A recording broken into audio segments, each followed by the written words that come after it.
Jy is ingeskakel op Stream Central en onthou ook Stream Central is ook wêreldwyd beskikbaar by streamcentral.co.za. Maar dit is Dinsdagmiddag, dis al 4, wat beteken dis tyd vir the Pet Pulse. Low, heartbeat rising. You're tuned to the Pet Pulse, where reptile truth bites deeper. Looper brings the wild to the mic. Tuesdays 15:30, only on Stream Central. Goeiemiddag en baie welkom by The Pet Pulse hier op Stream Central, die program waar ons gesels oor alles wat jou diere, plante en leefomgewing gesond en goed versorg hou. Met Valentynsdag wat pas verby is, het baie mense potplante as geskenke ontvang, maar plante het van die eerste dag af die regte sorg nodig en klein foute kan vinnig maak dat 'n plant begin sukkel. Vandag gesels ek met Iliana Lambrechts van Lupa Reptiles and Roots oor hoe om 'n nuwe potplant reg te versorg, waarna om op te let as 'n plant nie gesond lyk nie en watter algemene foute mense maak. Iliana, goeiemiddag en welkom by The Pet Pulse. Goeiemiddag Johan, baie dankie, ek is bly om weer terug te wees. Nou Iliana, vanmiddag gaan ons gesels oor potplante. Nou wat is die eerste ding wat iemand moet doen wanneer hulle 'n nuwe potplant huis toe bring? Die belangrikste en eintlik ook die hartseerste van die situasie is dat mense moet besef, jou potplant, jou nuwe plantjie, het 10-1 redelike ernstige hulp nodig. Wat ek daarmee bedoel is dat hy heel moontlik nie geplant is op so 'n manier wat verseker dat hy gaan leef of dat hy lank gaan leef, nie. So dit is nodig om basies die enige plant wat uit 'n winkel kom te repot. En dit gaan behels dat jy die plant uithaal, die wortels inspekteer terwyl jy besig is, en jy gaan hom oorplant in 'n nuwe pot, of die vorige pot as dit 'n geskikte grootte is, maar jy gaan hom oorplant in 'n geskikte grootte pot met 'n geskikte nuwe grondmengsel. Want die kans dat die grondmengsel waarin hy geplant is, korrek is bitter min. En dan ook deur die repotting proses, as daar enige verrotte of pap wortels is, gaan mens dit afknip. Jy gaan enige dooie blare en takke afknip en net overall seker maak die plant lyk alright voordat jy hom in sy nuwe pot plaas. Nou Iliana, hoe kan mens sien wanneer 'n plant nie gesond is nie en hulp nodig het? Eerstens sal ek sê, enige nuwe plant wat jy huis toe bring, maak definitief seker alles is alright met hom. So haal hom uit sy pot uit, maak seker wat 'n tipe grondmengsel daarin is, maak seker die pot is nie te groot vir die rootball nie, maak seker die wortels is in 'n goeie toestand, en repot hom, en maak enige corrections, soos wat dit nodig is. Dit is baie beter om eerder veilig te wees en te double check, as wat dit is om te sê, okay, maar hierdie plant op die oog af lyk eintlik nou nogal alright. Ek meen, hy is lewendig, hy is mooi, dit is seker fyn, en oor 'n paar weke is dit nou ongelukkig nie meer so fyn nie. So enige nuwe plant, maak altyd seker. Maar waar ek vind daar veral probleme kom, is met orgidee. Dit is in feite so erg, dat ek vind mense reken, sodra die orgidee se blomme dood is, gooi hulle die plant weg. Want na die blomme doodgaan, dan vrek die plant in any case, so weet ons, gooi hom nou maar by voorbaat weg, eerder as wat hy daar op die counter staan en doodgaan. Maar dit is nie die waarheid nie. 'n Orgidee is nie veronderstel om te vrek nadat sy blomme dood is nie. As jy reg na hom kyk, gaan hy aanhou leef, en hy gaan eendag weer vir jou blomme maak. Die ding met orgidee is, hulle is nie veronderstel om in 'n tradisionele grondmengsel te kom, nie. Hulle is veronderstel om geplant te word in either bas, lekker groot, growwe stukke bas, nie die fyn poerige bas nie, die groot stukke, of in mos, of soms 'n kombinasie van die twee.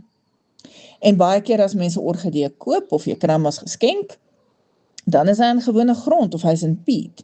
En dit is 'n death sentence vir daai plant. Hy gaan nie oorleef nie, dit is absoluut onmoontlik dat hy gaan oorleef. So in daai geval, ja, hy gaan definitief doodgaan, na sy blomme doodgaan. Hy gaan miskien begin doodgaan, nog voor sy blomme doodgaan. En dan die ander ding is, selfs al is jou orgidee wel in mos geplant, en nie in grond nie, moenie kyk daarna en assume is fyn nie, haal hom uit daai pot uit, want baie keer sal jy vind, daar soos nou lekker los mos bo-op, maar behind the scenes en onder daai los mos, is die orgidee se rootball in 'n harde plastiek omhulsel gesquish. En dit is baie keer sopwaternat, wat nie goed is vir hulle nie. En baie keer is daar van die wortels wat al reeds begin vrek, en baie keer om dit erger te maak is daar nog 'n laag klippies ook onderin, waar daar water opgedamp staan, wat mense al kan ruik, begin so bietjie na 'n dam ruik. Wat nie 'n goeie teken is nie. So, weet, in daai geval moet mens die orgidee natuurlik, weet, enige wortels wat dood is, gaan mens afsny, mens gaan al die mushy, grillerige mos uittrek en dit vervang met vars mos, jy gaan seker maak die mos is nie impacted in 'n stywe bol gedruk onder die wortels nie, dit moet lekker los en airy wees. En dan gaan jy hom op so 'n manier repot. Die ander ding waarmee daar baie gereelde krisis is eintlik enige plant in 'n potjie sonder dreineringsgate, maar veral vetplantjies. Mense is lief daarvoor om vetplantjies te plant in bekertjies en wynglase en puddingbakkies en allerlei interessante goedjies, maar hulle staan geen kans nie, hulle gaan 100% vrek in daai bakke. Vetplante het 'n baie grouwe grondmengsel nodig wat uitstekend dreineer. Hulle grond moenie konstant nat bly nie.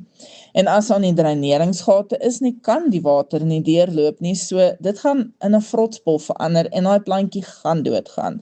So as jy iets koop wat in 'n beker of iets cute en decorative is, maar sonder dreineringsgate, gaan jy hom definitief so gou as moontlik daar wil uithaal en in die regte grondmengsel kry en in 'n pot sit met behoorlike dreineringsgate.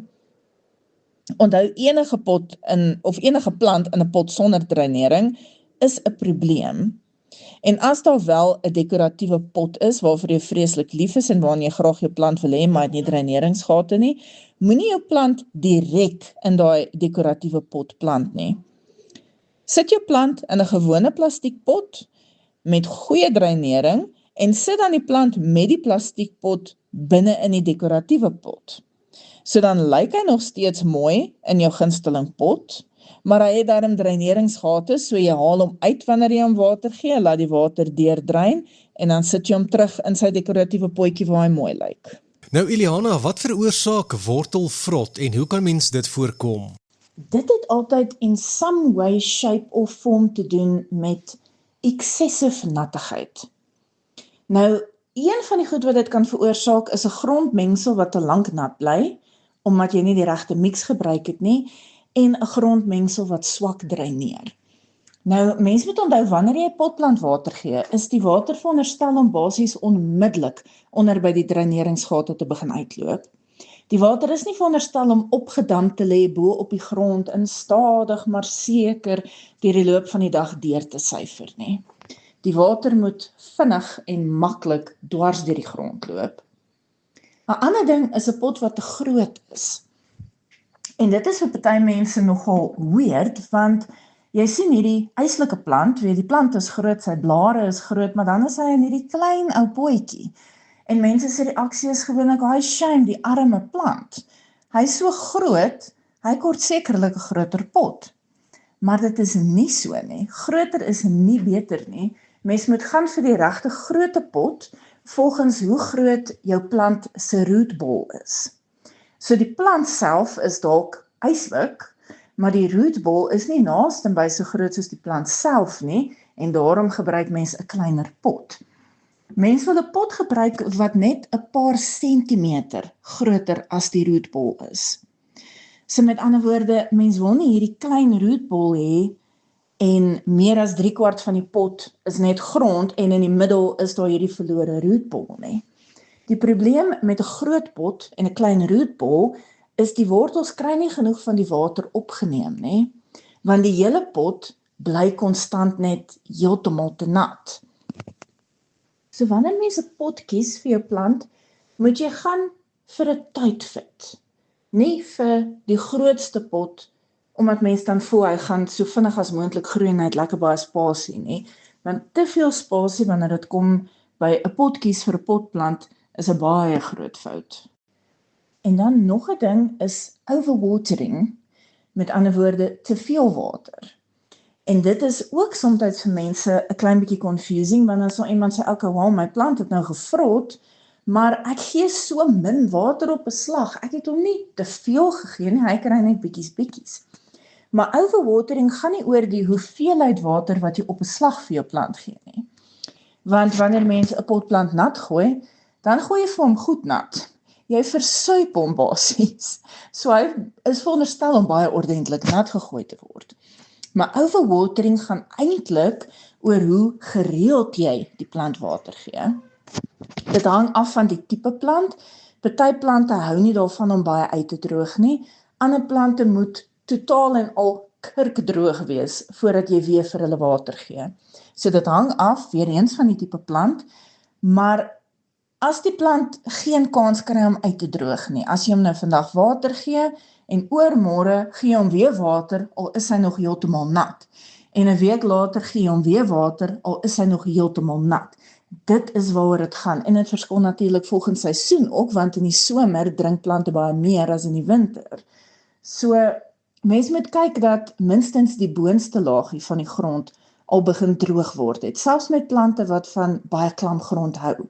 Mens moenie aanhou nat gooi as die hele pot se grond nog steeds nat is van die vorige keer nie, so dit moet 'n bietjie kans kry om uit te droog.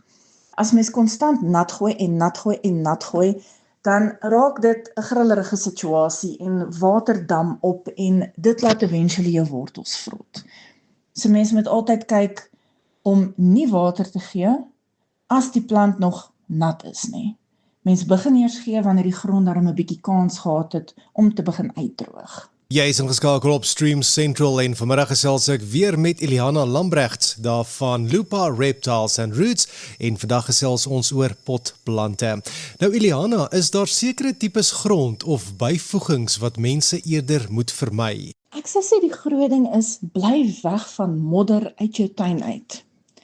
Die tuinplante groei dalk lieflik in daai grond, maar mense moet onthou, hulle is direk in die grond geplant. Dit is heeltemal 'n ander situasie as 'n plant wat vasgekeer is in 'n potjie. So mens wil nie sand en modder uit jou tuin uitgebruik nie. Dit neig nogal om baie compacted en kleierig en solid te raak. En dit neig ook nogal om relatief moerasserig te raak en dit sukkel om uit te droog. Die ander ding is klippies. Van aquarium gravel tot spoelklippe en alles in between. Mens wil geen klippies by jou grond inmeng nie. Jy wil ook nie klippies onder sit as 'n laag om te help met dreinering nie. Dit klink na 'n goeie idee, maar ek kan getuig, dit is nie 'n goeie idee nie. Want al wat nou gebeur is daai klippe daaronder eventually verstop die veiligheid in elk geval die spasies tussen die klippe en die klippe raak 'n vrottigheid. Daar soos water wat daar tussenin opdam en dit raak grillerig. So definitief geen vorm van klippies nie. En dit sluit ook in die glas, pebbles, enige soliede vorm van klippies wil mens eerder heeltemal uitlos. Eliana, watter tipe grondmengsel werk die beste vir potplante? Dit hang 100% af van die presiese tipe plant waarvoor jy die grondmengsel aanmaak. So ek sal altyd voorstel, Google jou spesifieke plant en maak seker wat hy nodig het wanneer dit kom by 'n grondmengsel. As mens so daaraan dink, kom ons vat 'n peace lily. Peace lilies is baie lief vir relatiewe klam grondmengsels. Nou as jy sy mengsel vat wat baie moisture retaining is en jy gebruik dit vir 'n kaktus, dan gaan dit nie lank vat voordat daai kaktus liderlik depressief is nie, want dit is nie die geskikte grond vir hom nie, dit bly heeltemal te lank klam. En dieselfde as mens dit omruil, as jy 'n behoorlike mengsel het vir 'n kaktus en jy plant 'n peace lily daarin, gaan hy sy ontevredenheid ook baie vinnig vir jou wys, want dit is nie wat hy nodig het nie. Die belangrikste is wel, moet nie net skoon potting soil gebruik nie. Mens moet 'n paar goedjies inmeng om dit meer geskik te maak vir jou plant. Afhangend van die tipe plant wil mens onder andere groot stukke bas of likaballe inmeng. Dit help om die mengsel airy te hou, sodat die wortels nie toegepak word onder soliede grondmassas nie, en dit help ook dat jou potjie baie goed dreineer. Perlite is ook 'n goeie byvoeging, dis baie lig, dis baie poreus, en dit help ook om die mengsel airy te hou en om dit goed te laat dreineer. En onthou, perlite lyk miskien soos wit aquarium gravel, maar dit is definitief nie dieselfde ding nie. Wit aquarium gravel is nog steeds fyn klippies, dit is solied. Waar perlite is baie lig en baie poreus. So mens moet nooit dink jy kan aquarium gravel gebruik plek van perlite nie, want dit gaan 'n absolute ramp veroorsaak en die teenoorgestelde effek hê. En dan weer kan mens cocoa peat en vermiculite gebruik vir plante wat lief is vir klammergrond, want dit gaan help sodat die grond 'n bietjie meer moisture retaining is en help sodat dit 'n bietjie langer klam bly. Eliana, om af te sluit vanmiddag. Nou, ek sien baie mense sit hulle plante nou en dan buite in die son. Is dit nodig of kan dit stres vir die plant veroorsaak? Weet jy, Johan, nee, dit is regtig nie nodig nie. Die meeste van ons tipiese tropiese huisplantjies hou in elk geval nie van bloedige son nie. Hulle doen dit absoluut glad nie. Ons middagson is wild en woes en skroeiend. So dit is in elk geval nie 'n goeie idee om jou indoor tropiese plantjies ewe skielik in middagson te gaan sit, né? Die son kan die blare brand en dit kan selfs 'n hele plant verskroei as hy nie gewoond is daaraan nie, of as jy verkeerde plant buite sit. Natuurlik as jou plant buite is, maar hy word beskerm teen die son met 'n laagie skadunet, dit is lieflik. Hy kry genoeg son om hom vrolik te hou, maar hy kan nie verskroei raak, né? Nou, almal van ons het natuurlik nie greenhouse tipe goed of 'n stoep wat nou miskien toe is met 'n bietjie seil nie. So jy kan dood eenvoudig net jou plant op 'n lekker helder plek in jou huis sit. Nou, dit kan miskien vir jou voel na 'n nadeel, want die plek waar jy eintlik die plant graag wil uitstaal, waar hy beautiful lyk, kry nie eintlik baie lig nie. So, mens moet maar 'n bietjie sacrifice en vir die ouetjie 'n plek piek waar hy darm 'n venster kan sien, waar daar darm ordentlike helder lig is. En onthou, selfs plante wat lank goed doen in swak lig en in gloomierige vertrekke, hulle kan net vir so lank so aanhou. Selfs low light plante, hulle is nie no light plante nie. Hulle kan fyn doen in effens meer gloomy vertrekke, maar hulle het tog nog steeds nes alle ander plante lig nodig om behoorlik te groei en te funksioneer en vir mooi kleur. So mens wil nooit 'n potplant in 'n donker hoekie druk, né? Daar waar jy die plant sit, waar jy seker kan wees, hy kan by die venster uitsien, so to speak. Hy kan, as jy sak tot op die plant se level, en jy kyk vir die venster, dan moet jy verkieslik die lig kan sien. So, dit is basies waar jy plante wil hê. En natuurlik ook binneshuis, as hulle so 'n bietjie oggendson kry deur 'n venster, dis absoluut lieflik. Alle plante hou van ligte, sagte oggendson. Selfs 'n tropiese plantjie wat jy miskien op 'n balkon of 'n stoep het, wat nou 'n dakkie tipe affære het, sodat die son nie direk daarop skyn nie, as die oggendson hom so skuins vang, dit is absoluut wonderlik vir hulle. Daar is nie 'n probleem nie, want die oggendson is baie sag, baie gentle, baie lig. Dit gaan nie skade doen nie. En dan wil ek ook net bynoem, wanneer mense nou vir plante binne jou huis die beste lig wil gee, ek sou voorstel, die plante kan natuurlik voor 'n venster staan, maar ek sou voorstel om hulle nie teen aan die glas op die vensterbank te sit, né? Glas kan baie vinnig baie warm raak, wat nie goed is nie, en glas kan ook baie vinnig baie koud raak. So, in die somer was jou plantjie dalk gelukkig daarso, want die son het nou nie direk op die glas geskyn en dit warm gebak en sulke tipe goed nie, en hy het genoeg lig gekry, pragtige groei, maar dan kom die winter, en dan kom daar 'n -4 en 'n -5 en 'n -6 aand, en hy staan teen aan daai glas, wat direk in kontak is met die temperature buite, en dan begin sy blare skade kry, dan begin stukke van hom vrek van die koue, en mense verstaan dan nie hoekom nie, want wat op dese aarde gaan nou aan, hierdie plant was so gelukkig, en nou het ek ewe skielik net 'n kwart van my plant oor. So wees maar versigtig om hulle styf teen aan 'n venster te sit, op 'n tafeltjie, so 'n meter van 'n venster af, veral met 'n gordyn tussenin, dit is heeltemal fyn. Maar onthou, net soos wat die tropiese plante nie hou van ons bloedige middagson nie, doen hulle definitief ook nie die koue nie. En hoe nader aan 'n venster, veral een wat dalk nie gordyne het nie, hoe kouer is dit. Eliana, baie dankie vir jou tyd en vir die waardevolle raad wat jy vandag met ons gedeel het. Ek sê vir jou baie dankie vir 'n lekker geselsie, Johan, en ek hoop daar buite is iemand wat kon baat vind en daarom nou 'n potplant of 10 beter versorg. As jy vandag iets kan onthou, laat dit wees dat plante ook die regte sorg en omgewing nodig het om gesond te bly. Jy kan Lupa Reptiles and Roots op Facebook volg vir nog wenke en advies. Onthou om volgende Dinsdag om 04:30 weer in te skakel vir The Pet Pals net hier op Stream Central. Tot volgende keer, bly nuuskierig en sorg goed vir die lewe rondom jou. Low.